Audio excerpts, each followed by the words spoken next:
Hi, this is Jenny Pivor with Jenny's Muse, and today I am having a tarot reading. I know I've always been curious about it, and maybe you have too, so come along and see what it's all about.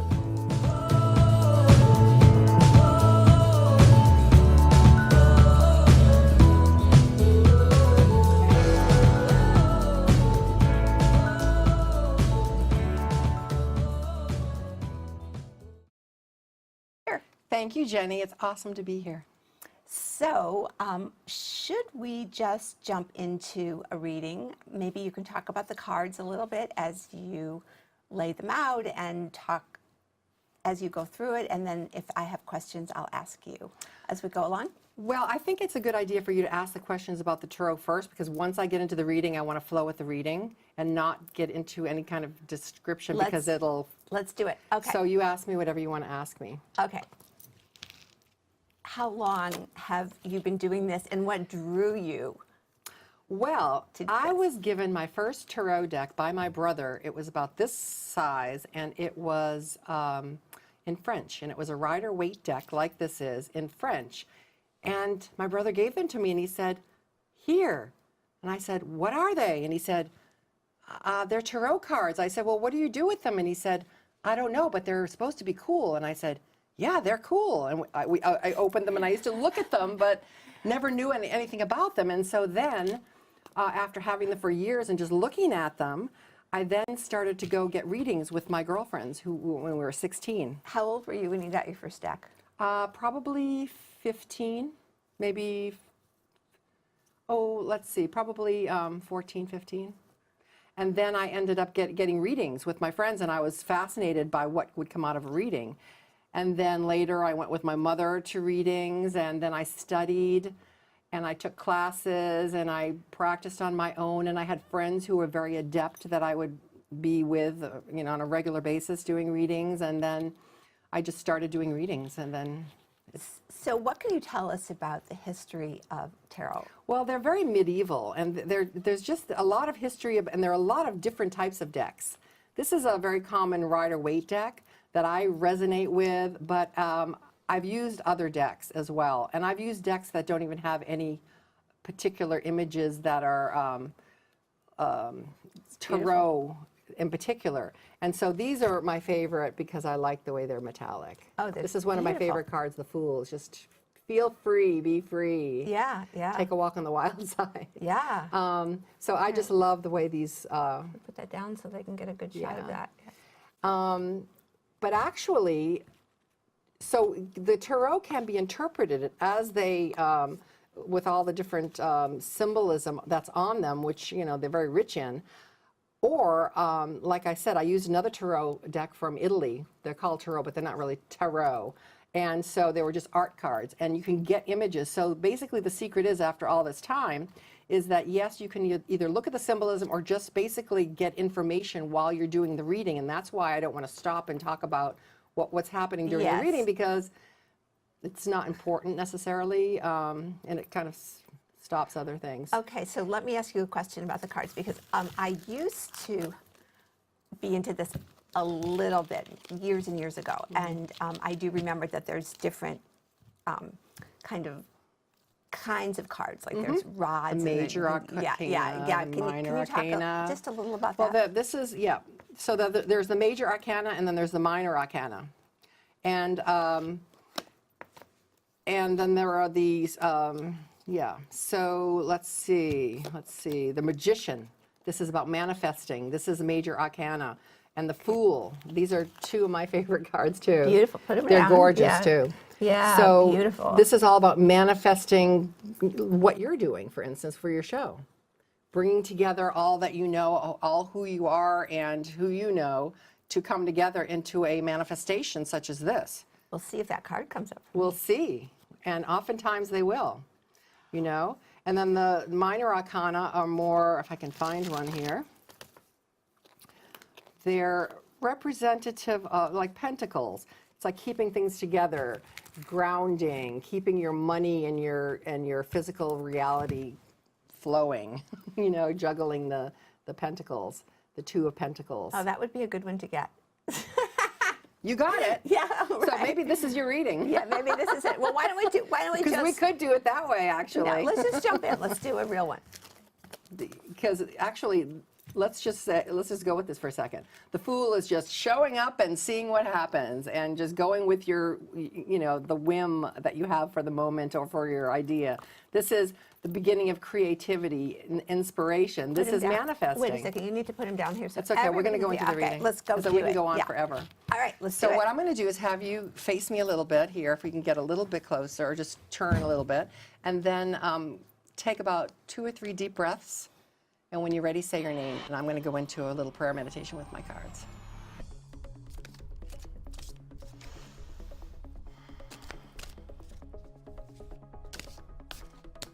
Jenny.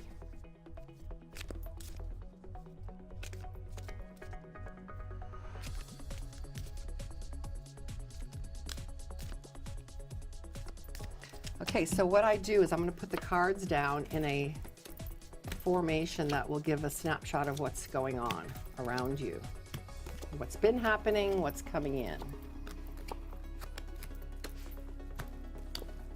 Okay. And then we'll read what that's all about. Thanks.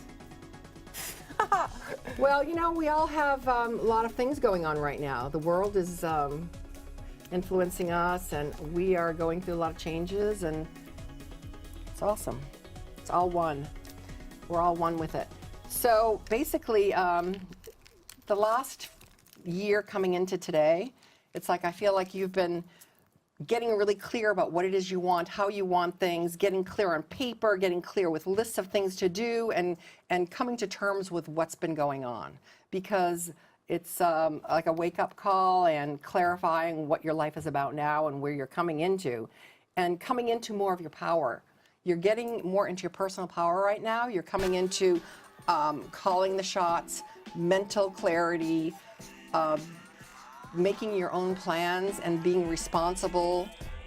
You also have a man around you here who is also, you have a couple of men around you, men who support you, and a man who's very clear. Are you working with a lawyer or somebody who's really helping you get your act in order right now? Somewhat.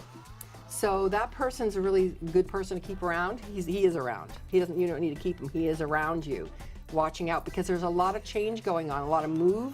There's been a lot of movement and upheaval in your life. This is the Tower card, and it signifies change, upheaval, it's like what life gives you versus what you choose to do. So it's like you choose to, it's like one card could be, oh, I choose to make these changes. Another one is, here you go. Let's see what happens now. Deal with it. What's coming in is real happy energy. What card is that, by the way? This is the Tower card. The Tower card, okay. This is the card you kind of go, oh God, the Tower, okay, Yeah. all right. Okay. But that signifies, moves, changes, big changes in your life, okay? But you've got support around you, and if this crew is any indication, it's like you have people who are there to, help you and keep you grounded and on many levels.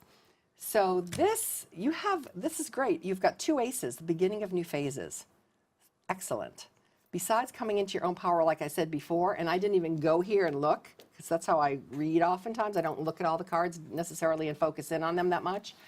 This is coming into your power in a whole new way, starting a whole new phase of, I'm calling my shots, I'm going to draw my circle, I'm going to put things in order and get into my ideas in my mind and bring them forth, okay?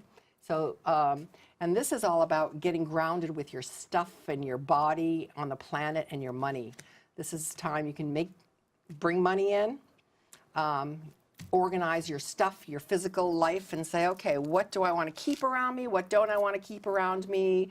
What do I want to have? How do I want to be in my world? Mm-hmm. It's about starting new phases. So it's almost like spring, but it's not.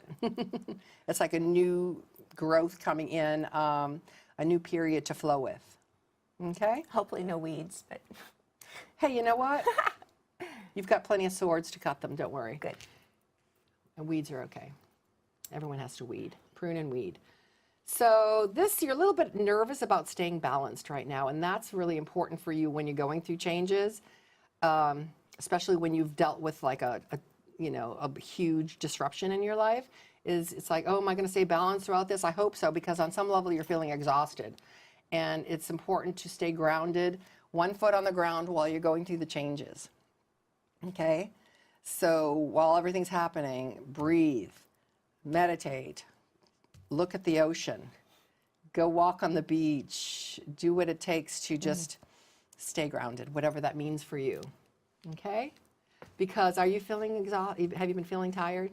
Somewhat, sure. Yeah. Yep. So this energy is going to come in and help balance it, because you have a lot of creative energy coming in, but there's a part of you that just wants to move on and just sneak out of Dodge and get away for a vacation or a reprieve from some stuff that's been happening. Okay? So that's the bottom line here. Do you want to ask any questions about this before we go on? Well, Anything that's going on? I do want to say that it feels authentic to me. I was widowed this year, and I moved twice. So this is, pretty significant. And I think that that's an incredible perception. So I'm interested to see what else you have to say. And yes, I'm starting to do a lot of artwork again and, kind of get my center, and that's where I'm working right now. So yes, that's very true. I am sorry, and I did know that, and oftentimes it's better for me not to know anything, Yeah, and I I try to know. encourage people that, but even though I did, I still read what the cards say. And the cards are my friends. They always Wow. bring in or allow the information to come through about what's up, and it's pretty clear. So if you don't have any questions about this layer at all, we can just move on to the next one. Okay. Okay with you? Yes. Okay. Woohoo, yeah, nice. Don't be afraid about that. Okay, hold on.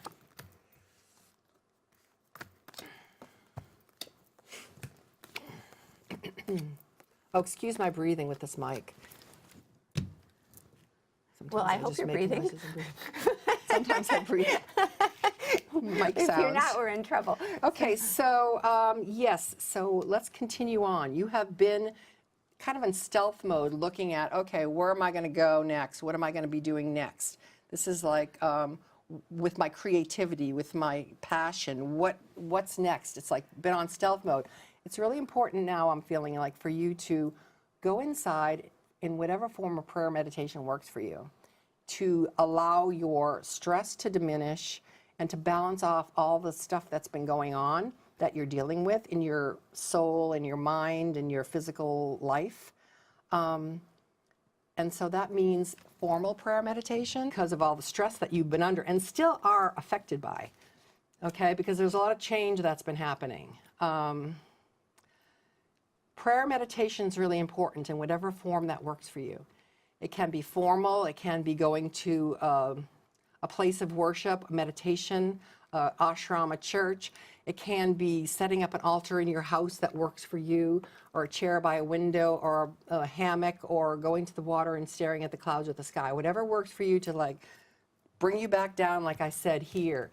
I'm a little nervous about being grounded. Okay, come back down, breathe, relax, because you just want to feel happy right now. You just want to like be happy in your body. So, and on some level, which is ironic to me because I feel like you're a real creative, active, forward-moving person, and at the same time, so you must be really energetic because I'm feeling like you're feeling like you can't do what you want totally right now, and that could be the progression of changing because there's a little battle that's being that's hanging you up about, you know, money, feeling grounded, doing what you want to do right now. So don't worry about money. It's going to be coming to you, I feel like. It's indicated that it's going to be coming to you whether or not you're aware of it or not, or aware of how it's going to come. Sounds good to me. Okay? Buy lottery tickets. Or maybe something unexpected. Yeah. Ask that lawyer. And you have a lot of men around you. I do? A lot of men supporting you. Yeah. I do? Yeah, you do. Where are they? Keep looking. Okay. And they're, it's not necessarily the lover's card. It's not Yeah. romantic, but you have a nice posse of people on in the universe right now who are up to help you creatively and for as far as friendship goes. This is true. This is true. So I would go with these people who are here because you're having a little bit of a struggle right now and feeling maybe a little hung up. Are you? Hung up. Hung up meaning, although things are flowing, there's a part of you that's not even up to your capacity right now. You're just feeling a little bit strapped. Sure. Does that make sense? Yeah, well, I mean, when you have a big change, you have to work through it all. And, Right. yeah. So you're still working through it. Things may not be moving as quickly as you like, but hold tight, hang loose, and it's going to be okay. Okay? Now we have time to ask any questions that you want about anything in the universe, anybody, any situation, whatever your heart desires. Oh, my goodness. Oh. If you so choose. Okay, well, Usually these things are private, but since we're on camera for the world to see, you can ask about anything in the world. yeah, so, I have different creative directions that I go in. One is writing, and I'm just wondering what is going to happen with my novel that I'm looking for an agent right now. Oh. Yeah. Ooh, excellent energy. Excellent, excellent birthing energy success. It's going to be good. Oh, well, that's good. Yeah.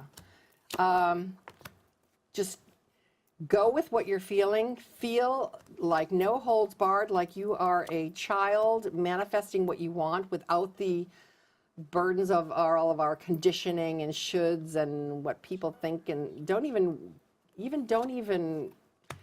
go the orthodox route. Just follow your intuition, because this is a really good energy that's going on with this book. It's excellent energy. You're going to feel happy. It's going to be a very positive outcome, Well, that's good to know. because you're going to be manifesting it as you move through this. And you might even add some chapters that you don't even expect to add that have to do with what you've been going through for the last couple of years. Like, I don't know what your book is about exactly. It's but- done. It's out. It's out yeah, already? I've been looking for an agent. Yeah, it's Oh, a so thriller. you're not going to, there's no time to add anything else? Oh, no, it's Okay. a fait accompli. But I'm working on a new one right now. Okay, so that might include some of the more personal stuff, I'm not sure. But this is all about feeling really great and a lot of success with the book. So I can't wait for it to come out. You're just waiting right now to move on to the next phase and take your stuff and move on to the next phase is what I'm seeing. The book looks great, and you're going to be moving on to the next phase. Sounds good to me. So I think we're probably going to have to move on to a different part. But is there anything else that you want to tell me? Yeah, I'm going to say that there's going to be a lot of celebration around the book, and a lot of people are going to like it. A lot of women in particular. Is it a women's book? I would say so. There's a female protagonist, and Oh, it's okay. a thriller. Oh, it is? Yeah, it's a techno thriller. Oh, okay. Interesting. All right. Hopefully. So anyway, well, this has been fascinating, and what I know about you is that you're a person who does a lot of energy work on different levels. So this is one kind of energy work that you do, and I know that you do energy healing. Do you want to talk about that and explain what that is and how you work? And then I want you to talk about your artwork, because I know that you bring that to your artwork as well. Okay, so, oh boy, okay. Everything's energy. So it's like, what do you want to do with your energy? You can do a lot of things with your energy. I do intuitive readings. That's bringing forth information, which is energy. The reconnective healing is light, energy, and information. It's a new paradigm that's happening on the planet. It's been being researched by major universities, and they're saying we can measure other kinds of energy healing, but we don't know what to do with this. It's different. So it's like the planet got a new download, in a sense, of energy. So I studied and I got certified in reconnective healing, which is off-body frequency work using the hands with free-form frequency work, not focusing on a particular issue, because your symptom is not necessarily what the root of the problem is. So as in Western medicine and other forms of healing, I would interview you and find out what's going on, and then we would try to help you in a specific issue. With reconnective healing, it's off-body frequency work, and I just let the frequencies do what they want to do, and they find what they need to do and make things fall into place. Body, mind, spirit, lifestyle, relationships shift. Connected with this is called the reconnection, which Stop for a minute. So would that be like Reiki, or would it physically, how does that work? I am a second-degree Reiki practitioner. I don't do Reiki anymore. I focus on this. What's the difference? Yeah, I mean, physically, how would that? Okay, first of all, Reiki can be on or off body. So with Reiki, usually you're being touched. And if somebody had a problem with, for instance, their a vital organ, oh, they would tell you that. So I would go, oh, let's give the vital organ some love and some chi and some help with focus on that. That's not what I do. Although in Reiki also you focus on the entire being and allow the Reiki energy to work. Right. This is off body, so you don't touch at all. And I can do remote healings. I've sent healings all over the country and the world. So I have, had clients who I send in California, where I was for a long time. So back to the original question. Oh yeah, and also connected with this is, did that answer your question? Well, yeah, I think. So how does that feel for you? Does it feel different when you're doing this kind of work Very versus different. a reading? When you're doing a tarot reading versus when you're doing reconnective healing? Totally different reality. Okay. What is the difference in how it manifests in you? Okay, so in a reading, I can't even compare the two, and I've never even been asked. But in a reading, I'm just looking at images and getting information.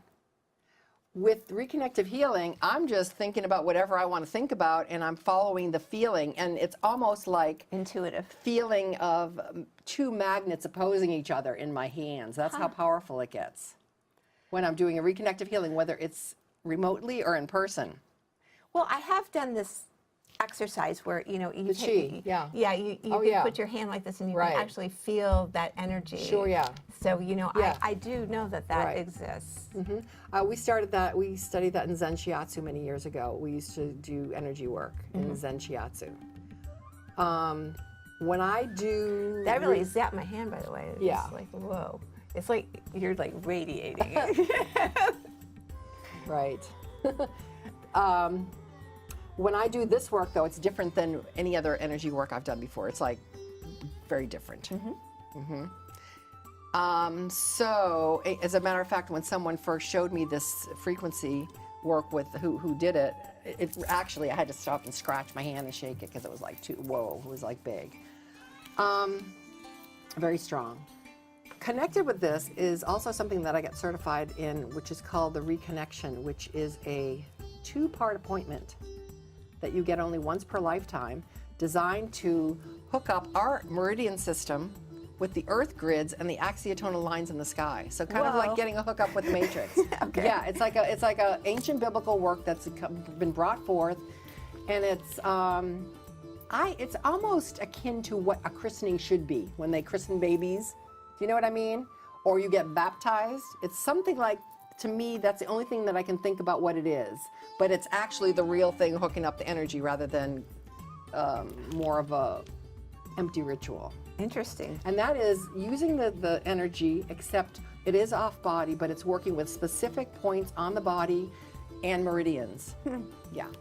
So we have some interesting artifacts here on this table, and I want to get to your artwork, but Okay. I noticed that you've got some gorgeous crystals here. Yeah, that's beautiful. And the quartz over there too. So do you use these in healing, or Well, what's their purpose? In and of themselves, they're healing. Being connected with the earth is healing. This is a celestial smoky quartz. And smoky quartz is self-clearing. So a lot of crystals, like if you have certain crystals like clear, you want to put them on a selenite or a smoky quartz because it clears the energy. But this is actually something that will help clear and ground your energy. And also smoky quartz celestial is really good for groups and helping people cooperate together. Right, so you should, put this on a big necklace and Wire wrap it. yeah, right. So actually, when I've done work on myself and other people, you can just put them on yourself or Yeah. on people. And I have a collection that I actually do have a session where I put these on people, and they feel really good. So Wow. I get my crystals for the most part that are flat, so I can put them on the body. This is rose quartz, and this is great for Gorgeous. the heart chakra. Opening up the heart chakra, love, universal love, romantic love, Goes with self-love. my outfit. I want to hold it. Yeah, you hold it. Right. See? Yeah. Yeah, you can hold it. Yeah. Why don't you No, hold it's it? Oh, it's beautiful. Yeah, hold it. Yeah, I love it. As a matter of fact, you Yeah. can put them both on your lap Yeah, while we okay. finish. Oh, okay.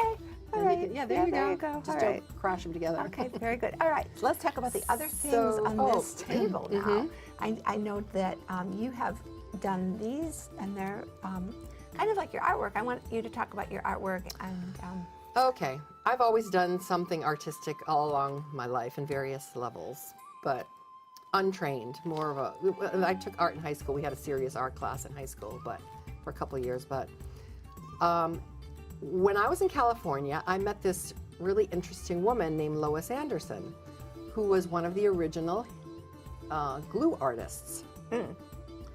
She was also a master librarian, but she was a glue artist, and this form came about in Northern California, and there was a tribe of people doing glue art who later became known as assemblage artists.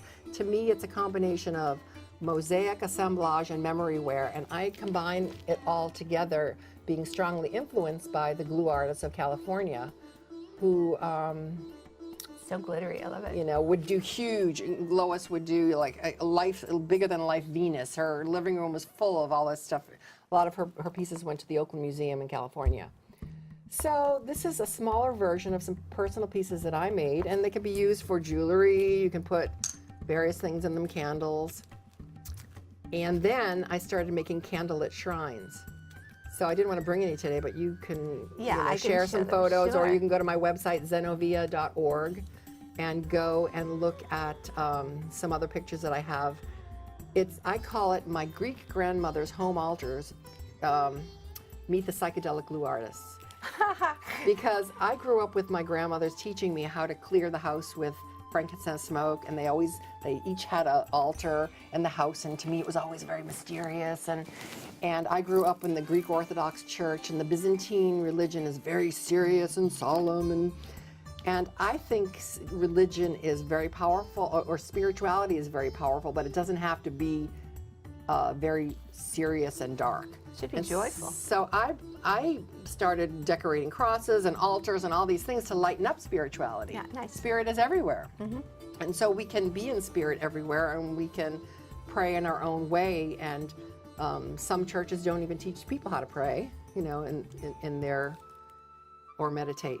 So, all of it is an evolution of spirit and where we are today as a culture. Well, I do know that you do more than altars, because you just recently won an award at the Salem Art Association Right. for your Ouija board, and which Right. was pretty fun for their Game On show. So Right, that was fun. that was a fun piece. That was Yeah. a fun piece. Do you ever use a Ouija board? I used to use a Ouija board when I was a teenager all the time, and then later on, about 15 years ago, I started again. Haven't used one for a while, but I was using them quite a bit. And it's a lot of people are scared of them. I think it's just another divination tool, just like cards or pendulum or automatic writing. And I think that you can, say a prayer, blessing, and intention, and get information from it. And I won that particular one at a Ouija board lecture that I went to last year. Really? And it's a vintage Ouija board. And then when this Game On exhibit came, I decided to do something with it. So Yeah, I it's love what really you did. beautiful. I love it. Yeah. I love the way it came out. Yeah, that's a really fun piece. So I'm wondering how people can reach you and find out more about your work and your healing and your tarot. Okay, thank you. I have a website. It's called zenovia.org, zenovia.org. It's got a page for everything that I do: aromatherapy, readings, art, reconnective healing, and sacred dance. So, yeah. Oh, we didn't talk about the aromatherapy. Ooh. Real quick, what do we have here? I'm a certified aromatherapist. This is a spray that I made that is, instead of clearing the space with smoke like sage and frankincense, I make a liquid clearing spray and blessing spray. So this is something that you can spray, and I use therapeutic grade oils. I'm an aromatherapist and a distributor of therapeutic grade line of oils, as well as I make my own little products as well, personally. But I do distribute a line of therapeutic grade oils that are good for mind, body, spirit, that I got into when I was injured, when a sauna collapsed that I was in, and I was in pain for 3 years, 24 hours a day. What collapsed? Sauna. A sauna? Yes, I was in a sauna that collapsed. So Sauna? right. Oh my God. So I didn't break anything, but I was in soft tissue injury, and I had a limited range of motion, and I was miserable. I was a masseuse, Oh my body God. worker, dance teacher, and I was miserable. So I learned how therapeutic grade oils can actually get you out of pain and help mind, body, spirit, and I was blown away. So I took 6 months to practice on anyone that I could find, whether I knew them or not. And then I started integrating them into my bodywork practice, and then I started distributing this line because it's so good. I love it. So we need to stop, unfortunately, but it's been a really, it's been a really interesting visit from you, and I learned a lot about the cards, and I think that you were probably right on about some things, so that was pretty cool. So thanks so much for coming and your great energy, and it's been a pleasure to have you on Jenny's Muse. Thank you for having me. So this is Jenny. It's been amusing. Yes, Jenny's Muse hopefully will be amusing, and this is Jenny Pivor. Join us next time, and thanks for coming. Okay.